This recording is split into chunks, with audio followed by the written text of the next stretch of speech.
وَلَوْ قَاتَلَكُمُ الَّذِينَ كَفَرُوا لَوَلَّوُا الْأَدْبَارَ، پیچھے ذکر ہوا کہ اللہ تعالیٰ نے ان کے ہاتھوں کو روکا مشرکین مکہ کے، اور اگر قتال کرتے تم سے، لڑتے تم سے، کون؟ الذین کفروا، جنہوں نے کفر کیا، یہ مکہ کے کافر، جب تم گئے ہو عمرہ کرنے انہوں نے روکا، اس وقت اگر وہ تم سے لڑتے، تم سے قتال کرتے، گو ان کی تعداد زیادہ تھی، ان کا اسلحہ زیادہ تھا، ان کے وسائل زیادہ تھے، اور تم نہتے تھے اور تعداد میں کم تھے، مگر اللہ فرما رہا ہے اگر وہ حملہ کرتے تم پر، اگر قتال کرتے، لولوا الادبار، تو پیٹھ پھیر کے بھاگ جاتے، اللہ ان کو شکست سے دوچار کرتا۔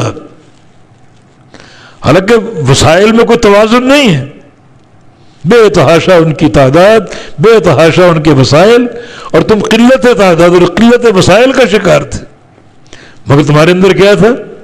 ایمان کی قوت، اللہ کے نبی کی اطاعت، ولا تہنوا ولا تحزنوا وانتم الاعلون ان کنتم مؤمنین، گھبراؤ نہیں، غم نہ کرو، تم ہی غالب ہو اگر تم مومن ہو۔ تو اللہ فرما رہا ہے یہاں بھی ضمناً صحابہ کے ایمان کی استقامت اور ایمان کی قوت کی گواہی ہے۔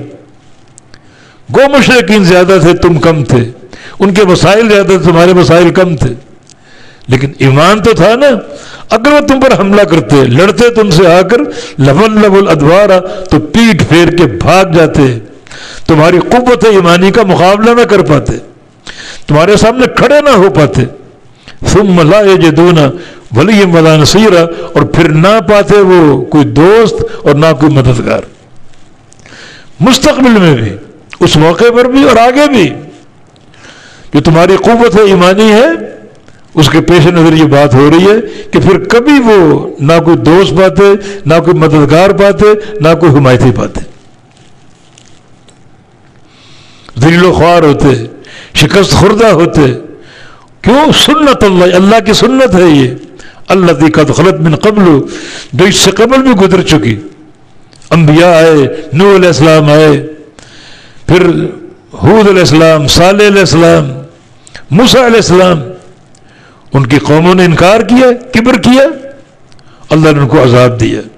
سنت الہیہ ہے یہ، جو نبی کی دعوت کو ٹھکرائے گا اس کے مقدر میں یہ ذلت اور رسوائی ہے، تباہی اور بربادی ہے، وہ کبھی کامیاب نہیں ہو سکے گا۔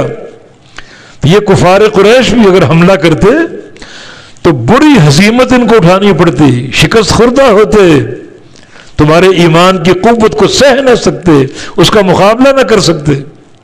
اور یہ سنت الہیہ ہمیشہ سے چلی آ رہی۔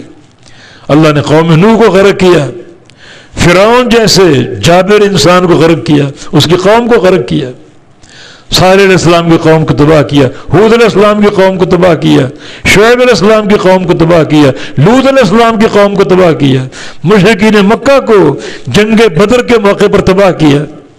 اور آج بھی اگر وہ تم پر حملہ کرتے تو تباہی ان کا مقدر ہوتی، حالانکہ طاقت کا کوئی توازن نہیں تھا۔